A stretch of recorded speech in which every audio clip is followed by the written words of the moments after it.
आज हम विजन धारा के मालिक पांडे जी से एनजीओ बनाने के बारे में जो प्रोसेस है उसके ऊपर डिस्कस करने जा रहे हैं। पांडे जी, आप 30 वर्षों से एनजीओ के लिए काम कर रहे हैं और लोगों का रजिस्ट्रेशन भी करा के दे रहे हैं। अभी आपने अपना यूट्यूब चैनल बनाया है जिसका नाम विजन धारा रखा है। तो उस विजन धारा चैनल के ऊपर आप जो देश के एनजीओ चलाने वाले जो लोग हैं उनको क्या सलाह देना चाहेंगे कि एनजीओ कैसे बनता है, उसका क्या प्रोसेस है और उन्हें क्या क्या करना चाहिए, बताएं। देखिए सर, एनजीओ का मतलब होता है नॉन गवर्नमेंट ऑर्गेनाइजेशन।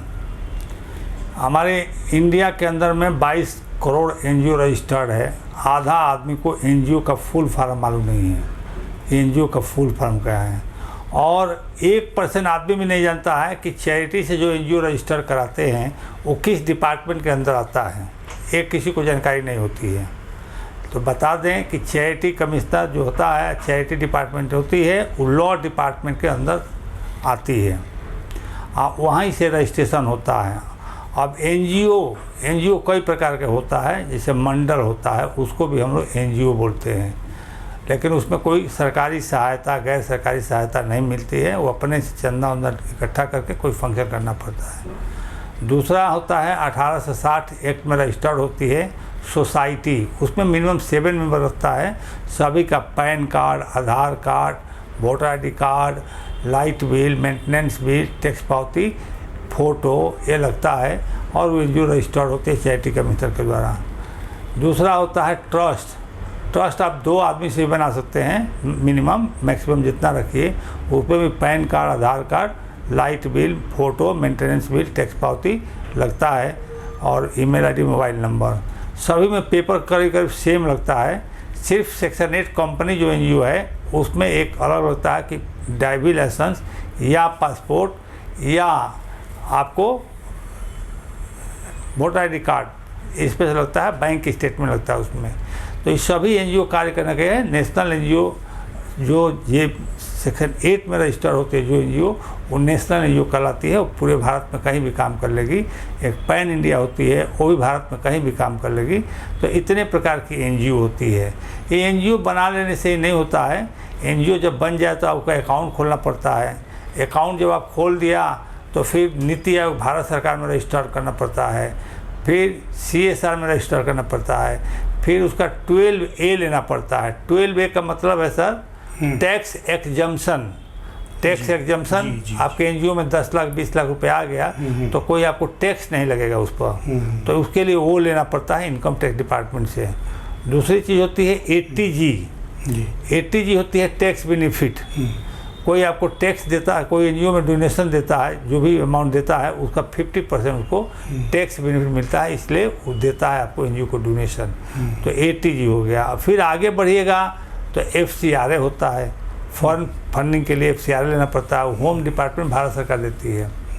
और आगे बढ़ना है 3512 होती है, उसमें टैक्स बेनिफिट ज़्यादा मिलता है, 100% टैक्स बेनिफिट मिलता है। ATG में 50, 12 में 3512 में 100% टैक्स बेनिफिट मिलता है। उसके बाद आपको 35AC होती है जिसमें 200% टैक्स बेनिफिट मिलता है, जो कि अभी बैंड है, बीच बीच में खुलते रहता है, लेकिन उसमें टर्नओवर देखा जाता है, एनजीओ कितना काम किया है, ये सब देखने के बाद ही वो इशू किया जाता है। तो एनजीओ बनाने से ही नहीं होगा सर, एनजीओ का सब डॉक्यूमेंट की जानकारी आपको रहनी चाहिए, क्या क्या डॉक्यूमेंट है, ताकि आप उसके आधार पर आगे कहीं फंड मांग सकते हैं, आगे सहयोग मांग सकते हैं। तो उसके लिए आपको ये ज़रूरी है कि एनजीओ के साथ क्या क्या डॉक्यूमेंट है। तो एनजीओ के साथ डॉक्यूमेंट हो गया NITI Aayog, CSR, 12A, ATG। इसके बाद में जो जरूर आगे बढ़ेगी एनजीओ काम करते FCRA लेगी, 3512 लेगी, लेकिन ATG तक लेकर के काम शुरू करते हैं। उसमें गवर्नमेंट फंडिंग होती है, सोशल फंडिंग होती है, क्राउड फंडिंग होती है, इसके बाद में आपको फॉरेन फंडिंग अभी नहीं मिलेगा क्योंकि आपके पास FCRA नहीं है। इसके बाद CSR फंडिंग होती है, इस तरह की फंडिंग होती है। फंडिंग लेने के लिए आपको टेक्निकल जानकारी होनी चाहिए कि कौन डिपार्टमेंट में क्या प्रोजेक्ट है, कहाँ का क्या है, कौन आपके एक्ट में कौन सा ऑब्जेक्ट में कौन सा एक्ट है जिस पर आपको काम करना है। तो उस आधार पर हम लोग प्रोजेक्ट रिपोर्ट बनाते हैं। प्रोजेक्ट रिपोर्ट बना के उसको लॉगिंग करते हैं। लॉगिंग करने के बाद में पैरवी करके उसे दौड़ धूप करके वो प्रोजेक्ट को पास करके NGO को पैसा हम लोग दिलवाते हैं। पैसा जो है आ गया NGO के पास, तो उस NGO में काम जिस प्रोजेक्ट पर मांगा है वो प्रोजेक्ट पर काम करना पड़ेगा। एजुकेशन में मांगा है तो एजुकेशन में काम करेगा, इन्वायरमेंट मांगा तो इन्वायरमेंट में काम करना पड़ेगा, हेल्थ में मांगा है मिला है तो हेल्थ पर काम करना पड़ेगा। वो गवर्नमेंट डिसाइड करती है किसके लिए दे रहे हैं, कहाँ का काम करना है। इस तरह से NGO का फंक्शन होता है। अभी आपने डॉक्यूमेंट और सपोर्टिंग डॉक्यूमेंट और जो प्रोसेस है वो बताया, तो उसके लिए इनिशियली जैसे मेमोरेंडम ऑफ आर्टिकल है या दूसरे और जो कुछ है उसके बारे में भी थोड़ा सा बताइए ताकि लोगों को समझ आए। हाँ, मेमोरेंडम होता है कि मेमोरेंडम में हम लोग इसमें मुख्य होता है डीड। ट्रस्ट का जो डीड बनता है वो मुख्य रहता है। ट्रस्ट का डीड में ऐसा बनाना चाहिए जिसमें कि हमको सारी एक्टिविटी मिल जाए, जितना हम एक्टिविटी चाहते हैं मिल जाए। हम नकल करके CIT कमिश्नर के कार्यालय से नकल करके पेस्ट कॉपी बना के बहुत कुछ दे देते हैं, लेकिन उसमें कुछ रहता नहीं है।